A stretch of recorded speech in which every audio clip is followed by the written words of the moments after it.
शुक्ला का रानी सुदेवा की महिमा बताते हुए एक शुकर और शुकरी का उपाख्यान सुनाना।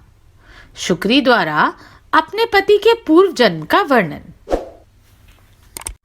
सखियों ने पूछा, महाभागे, ये रानी सुदेवा कौन थी? उनका आचार विचार कैसा था? ये हमें बताओ। शुक्ला बोली, सखियों, पहले की बात है, अयोध्यापुरी में मनुपुत्र महाराज इक्ष्वाकु राज्य करते थे।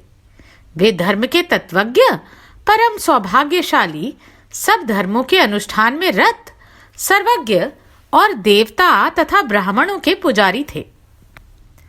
काशी के राजा वीरवर महात्मा देवराज की सदाचार परायणा कन्या सुदेवा के साथ उन्होंने विवाह किया था। सुदेवा सत्यव्रत के पालन में तत्पर रहती थी। पुण्यात्मा राजा इक्ष्वाकु उनके साथ अनेक प्रकार के उत्तम पुण्य और यज्ञ किया करते थे। एक दिन महाराज अपनी रानी के साथ गंगा के तटवर्ती वन में गए और वहां शिकार खेलने लगे। उन्होंने बहुत से सिंहों और शुकरों को मारा। वे शिकार में लगे ही हुए थे कि इतने में उनके सामने एक बहुत बड़ा सूअर आ निकला। उसके साथ झुंड के झुंड सूअर थे। वह अपने पुत्र पौत्रों से घिरा था। उसकी प्रियतमा शुक्री भी उसकी बगल में मौजूद थी। उस समय सूअर ने राजा को देखकर अपने पुत्रों, पौत्रों तथा पत्नी से कहा, प्रिय, कौशल देश के वीर सम्राट महातेजस्वी इक्ष्वाकु यहाँ शिकार खेलने के लिए पधारे हैं। उनके साथ बहुत से कुत्ते और व्याघ्र हैं। इसमें संदेह नहीं कि ये मुझ पर भी प्रहार करेंगे। महाराज इक्ष्वाकु बड़े पुण्यात्मा हैं। ये राजाओं के भी राजा और समस्त विश्व के अधिपति हैं। प्रिय, मैं इन महात्मा के साथ रणभूमि में पुरुषार्थ और पराक्रम दिखाता हुआ युद्ध करूंगा। यदि मैंने अपने तेज से इन्हें जीत लिया तो पृथ्वी पर अनुपम कीर्ति भोगूंगा, और यदि वीरवर महाराज के हाथ से मैं ही युद्ध में मारा गया तो भगवान श्री विष्णु के लोक में जाऊंगा। ना जाने पूर्व जन्म में मैंने कौन सा पाप किया था जिससे सूअर की योनि में मुझे आना पड़ा। आज मैं महाराज के अत्यंत भयंकर पैने और तेज धार वाले सैकड़ों बाणों की जलधारा से अपने पूर्व संचित घोर पातकों को धो डालूंगा। तुम मेरा मोह छोड़ दो और इन पुत्रों, पौत्रों तथा श्रेष्ठ कन्या को और बाल वृद्ध सहित समूचे कुटुंब को साथ लेकर पर्वत की कंदरा में चली जाओ। इस समय मेरा स्नेह त्याग कर इन बालकों की रक्षा करो। शुक्री बोली, नाथ, मेरे बच्चे तुम्हारे ही बल से पर्वत पर गर्जना करते हुए विचरते हैं। तुम्हारे तेज से ही निर्भय होकर वहां कोमल मूल फलों का आहार करते हैं। महाभाग, बिहड़ वनों में, झाड़ियों में, पर्वतों पर और गुफाओं में तथा यहाँ भी जो ये सिंहों और मनुष्यों के तीव्र भय की परवाह नहीं करते, उसका यही कारण है कि ये तुम्हारे तेज से सुरक्षित हैं। तुम्हारे त्याग देने पर मेरे सभी बच्चे दीन, असहाय और अचेत हो जाएंगे। तुमसे अलग रहने से मेरी भी शोभा नहीं है। उत्तम सोने के बने हुए दिव्य आभूषणों, रत्नमय उपकरणों तथा सुंदर वस्त्रों से विभूषित होकर और पिता, माता, भाई, सास, ससुर तथा अन्य संबंधियों से आदर पाकर भी पतिहीना स्त्री शोभा नहीं पाती। जैसे आचार के बिना मनुष्य, ज्ञान के बिना सन्यासी तथा गुप्त मंत्रणा के बिना राज्य की शोभा नहीं होती, उसी प्रकार तुम्हारे बिना इस युद्ध की शोभा नहीं हो सकती। प्रिय प्राणेश्वर, तुम्हारे बिना मैं अपने प्राण नहीं रख सकती। महामते, मैं सच कहती हूँ, तुम्हारे साथ यदि मुझे नर्क में भी निवास करना पड़े तो उसे सहर्ष स्वीकार करूंगी। युद्धपते, हम दोनों ही अपने पुत्र पौत्रों सहित इस उत्तम युद्ध को लेकर किसी पर्वत की दुर्गम कंदरा में घुस जाएं। यही अच्छा है। तुम जीवन की आशा छोड़कर मृत्यु के लिए जा रहे हो। बताओ, इसमें तुम्हें क्या लाभ दिखाई देता है? सूअर बोला, प्रिय, तुम वीरों के उत्तम धर्म को नहीं जानती। सुनो, मैं इस समय तुम्हें यही बताता हूं। यदि योद्धा शत्रु के प्रार्थना करने पर या ललकारने पर भी काम, लोभ, भय अथवा मोह के कारण उसे युद्ध का अवसर नहीं देता, वह 1000 युगों तक कुंभीपाक नामक नरक में निवास करता है। वीर पुरुष युद्ध में शत्रु का सामना करके यदि उसे जीत लेता है तो यश और कीर्ति का उपभोग करता है, अथवा निर्भयता पूर्वक लड़ता हुआ यदि स्वयं ही मारा जाता है तो वीर लोक को प्राप्त हो दिव्य भोगों का उपभोग करता है। प्रिय, 20,000 वर्षों तक वह इस सुख का अनुभव करता है। मनुपुत्र राजा इक्ष्वाकु यहाँ पधारे हैं, जो स्वयं बड़े वीर हैं। वे मुझसे युद्ध चाहें तो मुझे अवश्य ही उन्हें युद्ध का अवसर देना चाहिए। शुभे, महाराज युद्ध के अतिथि होकर आए हैं और अतिथि सनातन श्री विष्णु का स्वरूप होता है, अतः युद्ध रूप से इनका सत्कार करना मेरा आवश्यक कर्तव्य है।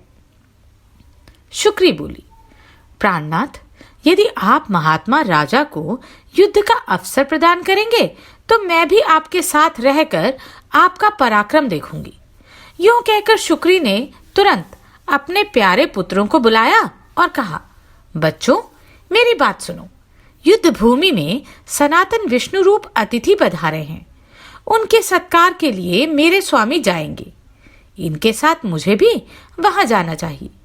तुम्हारी रक्षा करने वाले प्राणनाथ जब तक यहाँ उपस्थित हैं, तभी तक तुम दूर के पर्वत की किसी दुर्गम गुफा में चले जाओ।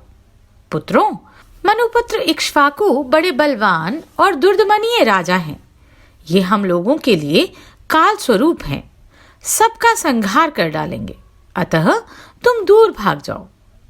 पुत्रों ने कहा, जो माता पिता को संकट में छोड़कर जाता है वह पापात्मा है। उसे महारौद्र एवं अनंत घोर नरक में गिरना पड़ता है। यह उसके लिए अनिवार्य गति है। जो निर्दयी अपनी माता के पवित्र दूध को पीकर परिपुष्ट होता है और माँ बाप को विपत्ति में छोड़कर चल देता है, वह कीड़ों और दुर्गंध से परिपूर्ण नरक में पड़कर सदा पीप का भोजन करता है। इसलिए माँ, हम लोग पिता को और तुम्हें यहाँ छोड़कर कहीं नहीं जाएंगे।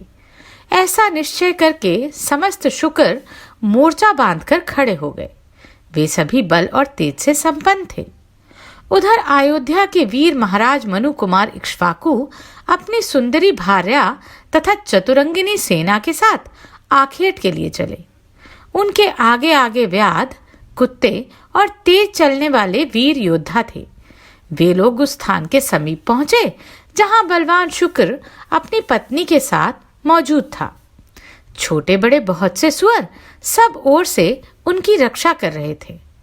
गंगा के किनारे मेरू पर्वत की तराई में पहुंचकर महाराज इक्ष्वाकु ने व्याधों से कहा, बड़े बड़े वीर योद्धाओं को शुक्र का सामना करने के लिए भेजो।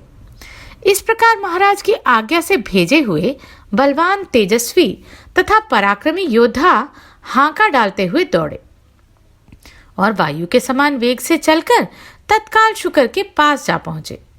वनचारी व्याध अपने तीखे बाणों तथा चमचमाते हुए नाना प्रकार के अस्त्रों शस्त्रों से वीरों का बाना बांधकर खड़े हुए और उस वराह को बींधने लगे।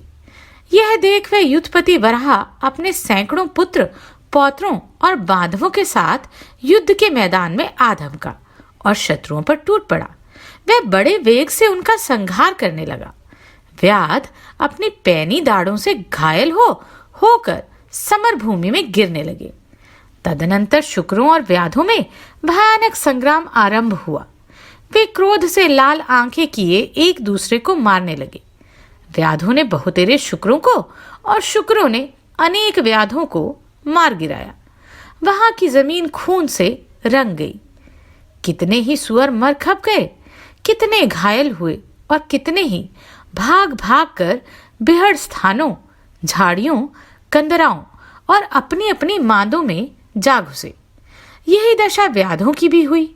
कितने ही मर गए, कितने ही सुअरों की पैनी दाढ़ों के आघात से कट गए और कितने ही टुकड़े टुकड़े होकर प्राण त्याग स्वर्गलोक को चले गए।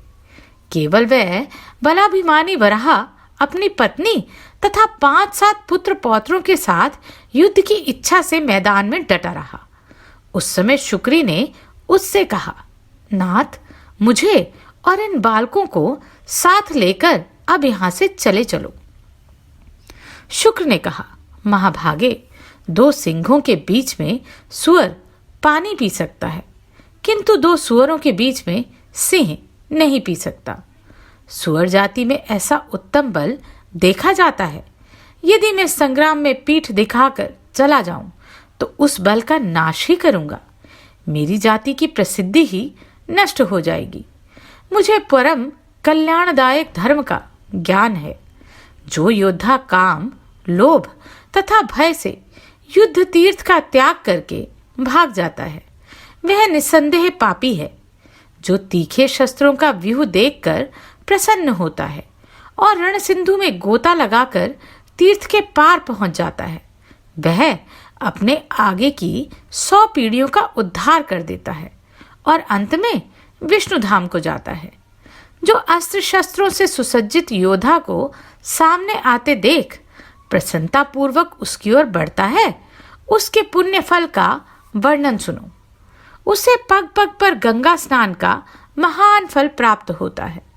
जो काम या लोभवश युद्ध से भागकर घर को चला जाता है, वह अपनी माता के दोष को प्रकाशित करता है और व्याभिचार से उत्पन्न कहलाता है। मैं इस वीर धर्म को जानता हूं, अतः युद्ध छोड़कर भाग कैसे सकता हूं। तुम बच्चों को लेकर यहां से चली जाओ और सुखपूर्वक जीवन व्यतीत करो। पत्नी की बात सुनकर शुक्री बोली, प्रिय, मैं तुम्हारे स्नेह बंधन में बंधी हूं। तुमने प्रेम, आदर, हास परिहास तथा रति क्रीड़ा आदि के द्वारा मेरे मन को बांध लिया है। अतः मैं पुत्रों के साथ तुम्हारे सामने प्राण त्याग करूंगी। यह बात करके एक दूसरे का हित चाहने वाले दोनों पति पत्नी ने युद्ध का ही निश्चय किया। कौशल सम्राट इक्ष्वाकु ने देखा, वर्षा के समय आकाश में मेघ जिस प्रकार बिजली की चमक के साथ गरजते हैं, उसी तरह अपनी पत्नी के साथ शुक्र भी गर्जना करते हैं और अपने खुरों के अग्रभाग से मानो महाराज को युद्ध के लिए ललकार रहा है। अपनी दुर्धर्ष सेना को इस दुर्धर्ष वराह के द्वारा परास्त होते देख राजा इक्ष्वाकु को बड़ा क्रोध हुआ। उन्होंने धनुष और काल के समान भयंकर बाण लेकर अश्व के द्वारा बड़े वेग से शुकर पर आक्रमण किया। उन्हें आते देख सुअर भी आगे बढ़ा। वह घोड़े के पैरों के बीच आ गया। इतने में ही राजा ने उसे अपने तीखे बाण का निशाना बनाया। सुअर घायल होकर बड़े वेग से उछला और घोड़े सहित राजा को लांघ गया। उसने अपनी दाढ़ों से मारकर घोड़े के पैरों में घाव कर दिया। इससे उसको बड़ी पीड़ा हो रही थी। उससे चला नहीं जाता था। अंतोगत्वा वह पृथ्वी पर गिर पड़ा। तब राजा एक छोटे से रथ पर सवार हो गए। युद्धपति सुअर अपनी जाति के स्वभाव अनुसार रणभूमि में भयंकर गर्जना कर रहा था। इतने में कौशल सम्राट ने उसके ऊपर गदा से प्रहार किया। गदा का आघात पाकर उसने शरीर त्याग दिया और भगवान श्री विष्णु के श्रेष्ठ धाम में प्रवेश किया। इस प्रकार महाराज इक्ष्वाकु के साथ युद्ध करके वह शुक्र हवा के वेग से उखड़कर गिरे हुए वृक्ष की भांति पृथ्वी पर गिर पड़ा। उस समय देवता उसके ऊपर फूलों की वर्षा कर रहे थे। तदनंतर वे समस्त शूर, क्रूर और भयंकर व्याध हाथों में पाश लिए उस शुक्री की ओर चले। शुक्री अपने 4 बच्चों को घेर कर खड़ी थी। उस महासमर में कुटुंब सहित अपने पति को मरा गया देख वह शोक से मोहित होकर पुत्रों से बोली, बच्चों, जब तक मैं यहाँ खड़ी हूं तब तक शीघ्र गति से अन्यत्र भाग जाओ। यह सुनकर उनमें ज्येष्ठ पुत्र ने कहा, मैं जीवन के लोभ से अपनी माता को संकट में छोड़कर चला जाऊं? यह कैसे हो सकता है? मां, यदि मैं ऐसा करूं तो मेरे जीवन को धिक्कार है। मैं अपने पिता के वैर का बदला लूंगा, युद्ध में शत्रु को परास्त करूंगा। तुम मेरे तीनों छोटे भाइयों को लेकर पर्वत की कंदरा में चली जाओ। जो माता पिता को विपत्ति में छोड़कर जाता है वह पापात्मा है। उसे कोटि कोटि कीड़ों से भरे हुए नरक में गिरना पड़ता है। बेटे की बात सुनकर शुक्री दुख से आतुर होकर बोली, आह मेरे बच्चे, मैं महापापिनी तुझे छोड़कर कैसे जा सकती हूं? मेरे ये 3 पुत्र भले ही चले जाएं। ऐसा निश्चय करके उन दोनों माँ बेटे ने शेष 3 बच्चों को आगे कर लिया और व्याधों के देखते देखते वे विकट मार्ग से जाने लगे। समस्त शुक्र अपने तेज और बल से जोश में आकर बारंबार गरज रहे थे। इसी बीच में वे शूरवीर व्याध वेग से चलकर वहां आ पहुंचे। शुक्री और शुकर दोनों माँ बेटे व्याधों का मार्ग रोककर खड़े हो गए। व्याध तलवार, बाण और धनुष लिए अधिक समीप आ गए। तीखे तोमर, चक्र तथा मूसलों का प्रहार करने लगे। ज्येष्ठ पुत्र माता को पीछे करके व्याधों के साथ युद्ध करने लगा। कितनों को दाढ़ों से कुचलकर उसने मार डाला, कितनों को थूथनों की चोट से धराशायी कर दिया, कितनों को खुरों के अग्रभाग से मारकर मौत के घाट उतार दिया। बहुत से शूरवीर रणभूमि में ढेर हो गए। राजा इक्ष्वाकु संग्राम में सुअर को युद्ध करते देखकर और उसे पिता के समान ही शूरवीर जानकर स्वयं उसके सामने आए। महातेजस्वी प्रतापी मनु कुमार के हाथ में धनुष बाण थे। उन्होंने अर्धचंद्राकार तीखे बाण से शुक्र पर प्रहार किया। उसकी छाती छिद गई और वह राजा के हाथ से घायल होकर पृथ्वी पर गिर पड़ा। गिरते ही उसके प्राण पखेरु उड़ गए। पुत्र के शोक और मुंह से अत्यंत व्याकुल हो शुक्री उसकी लाश पर गिर पड़ी। फिर संभल कर उसने अपने थुथने से ऐसा प्रहार किया जिससे अनेकों शूरवीर धरती पर सो गए। कितने ही व्याध धराशायी हुए, कितने ही भाग गए और कितने ही काल के गाल में चले गए। शुक्री अपनी दाढ़ों के प्रहार से राजा की विशाल सेना को खदेड़ने लगी। यह देख काशी नरेश देवराज की पुत्री महारानी सुदेवा ने अपने पति से कहा, प्राणनाथ, इस शुक्री ने आपकी बहुत बड़ी सेना का विध्वंस कर डाला, फिर भी आप इसकी अपेक्षा क्यों कर रहे हैं? मुझे इसका कारण बताइए। महाराज ने उत्तर दिया, प्रिय, ये स्त्री है। स्त्री के वध से देवताओं ने बहुत बड़ा पाप बताया है। इसलिए मैं इस शुक्री को ना तो स्वयं मारता हूं, ना किसी दूसरे को ही इसे मारने के लिए भेज रहा हूं। इसके वध के कारण होने वाले पाप से मुझे भय लगता है। यूं कहकर महाबुद्धिमान राजा चुप हो गए। व्याधों में एकाएक नाम भार्गव था। उसने देखा शुक्री समस्त वीरों का संहार कर रही है। बड़े बड़े सूरमा भी उसके सामने टिक नहीं पाते। यह देख व्याध ने बड़े वेग से एक पैने बाण का प्रहार किया और उस शुक्री को बींध डाला। शुक्री ने भी छपट कर व्याध को पकड़ लिया। व्याध ने गिरते गिरते शुक्री पर तेज धार वाली तलवार का भरपूर हाथ जमाया। वह बुरी तरह घायल होकर गिर पड़ी और धीरे धीरे सांस लेती हुई मूर्छित हो गई। रानी सुदेवा ने उस पुत्र वत्सला शुक्री को जब धरती पर गिरकर बेहोश होते और ऊपर को श्वास लेते देखा तो उसका हृदय करुणा से भर गया। वे उस दुखिनी के पास गई और ठंडे जल से उसका मुंह धोया, फिर समस्त शरीर पर पानी डाला। इससे शुक्री को कुछ होश आया। उसने रानी को पवित्र एवं शीतल जल से अपने शरीर का अभिषेक करते देख मनुष्यों की बोली में कहा, देवी, तुमने मेरा अभिषेक किया है, इसलिए तुम्हारा कल्याण हो। तुम्हारे दर्शन और स्पर्श से मेरा पाप राशि नष्ट हो गई। पशु के मुख से यह अद्भुत वचन सुनकर रानी सुदेवा को बड़ा आश्चर्य हुआ। वे मन ही मन कहने लगी, यह तो आज मैंने विचित्र बात देखी। पशु जाति की यह मादा इतनी स्पष्ट, सुंदर स्वर और व्यंजन से युक्त तथा उत्तम संस्कृत बोल रही है। महाभागा सुदेवा इस घटना से हर्षमग्न होकर अपने पति से बोली, राजन, इधर देखिए, यह अपूर्व जीव है। पशु जाति की स्त्री होकर भी मानवी की भांति उत्तम संस्कृत बोल रही है। इसके बाद रानी ने शुक्री से उसका परिचय पूछा। भद्रे, तुम कौन हो? तुम्हारा बर्ताव तो बड़ा विचित्र दिखाई देता है। तुम पशु योनि की स्त्री होकर भी मनुष्यों की तरह बोलती हो। अपने और अपने स्वामी के पूर्व जन्म का वृतांत सुनाओ। शुक्री बोली, देवी, मेरे पति पूर्व जन्म में संगीत कुशल गंधर्व थे। इनका नाम रंग विद्याधर था। कुछ लोग इन्हें गीत विद्याधर भी कहते थे। ये सब शास्त्रों के मर्मज्ञ थे। एक समय की बात है, महातेजस्वी मुनि श्रेष्ठ पुलस्त्य जी मनोहर कंदराओं और झरनों से सुशोभित गिरिवर मेरु पर निष्कपट भाव से तपस्या कर रहे थे। रंग विद्याधर अपनी इच्छा के अनुसार उस स्थान पर गए और एक वृक्ष की छाया में बैठकर गाने का अभ्यास करने लगे।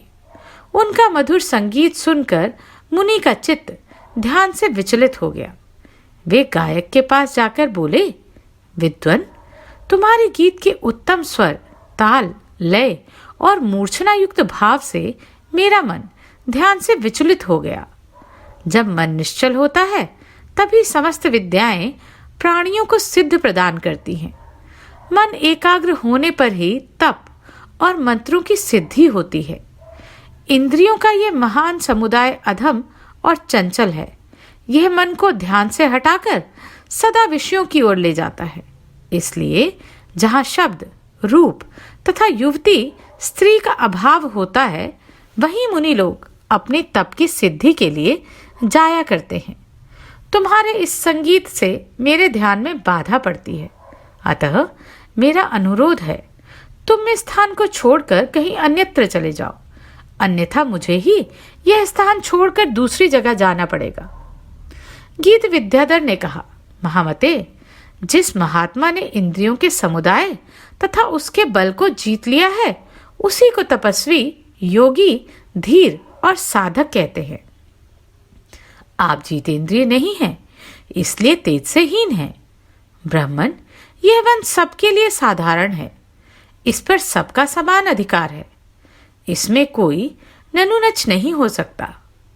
जैसे इसके ऊपर देवताओं और संपूर्ण जीवों का स्वत्व है, उसी प्रकार मेरा और आपका भी है। ऐसी दशा में मैं इस उत्तम वन को छोड़कर क्यों चला जाऊं? आप चाहें तो जा सकते हैं, मुझे इसकी परवाह नहीं है। विप्रवर पुलस्त्य जी धर्मात्मा है, इसलिए वे क्षमा करके स्वयं ही उस स्थान को छोड़कर अन्यत्र चले गए और योगासन से बैठकर तपस्या करने लगे। महाभाग मुनिश्रेष्ठ पुलस्त्य के चले जाने पर दीर्घकाल के पश्चात गंधर्व को पुनः उनका स्मरण हो आया। वे सोचने लगे, मुनि मेरे ही भय से भाग गए थे। चलूं, देखूं कहाँ गए, क्या करते हैं और कहाँ रहते हैं। यह विचार करके गीत विद्याधर ने पहले महर्षि के स्थान का पता लगाया। फिर वराह का रूप धारण करके वे उनके उत्तम आश्रम पर गए, जहां पुलस्त्य जी आसन पर विराजमान थे। उनके शरीर से तेज की ज्वाला उठ रही थी, किंतु मेरे पति पर इसका कुछ प्रभाव न पड़ा। वे कुचेष्टा पूर्वक थुथने के अग्रभाग से उन नियमशील ब्राह्मण का तिरस्कार करने लगे, यहाँ तक कि उनके आगे जाकर उन्होंने मलमूत्र कर दिया। किंतु पशु जानकर मुनि ने उनको छोड़ दिया, दंड नहीं दिया। मुनि की इस क्षमा का मेरे पति पर उल्टा ही असर हुआ। उनकी उद्दंडता और भी बढ़ गई। एक दिन शुक्र के ही रूप में वे फिर वहां गए और बारंबार अट्टहास करने लगे। कभी ठहाका मारकर हंसते, कभी रोते और कभी मधुर स्वर से गीत गाते थे। स्वर की चेष्टा छिपी देखकर मुनि समझ गए कि हो ना हो यह वही नीच गंधर्व है और मुझे ध्यान से विचलित करने की चेष्टा कर रहा है। फिर तो उन्हें बड़ा क्रोध हुआ। वे शाप देते हुए बोले, ओ महापापी, तू शुक्र का रूप धारण करके मुझे इस प्रकार विचलित कर रहा है, इसलिए अब शुक्र की ही योनि में जा। देवी, यही मेरे पति की शुक्र योनि में पड़ने का वृतांत है। यह सब मैंने तुम्हें कह सुनाया। अब अपना हाल बताती हूँ। सुनो।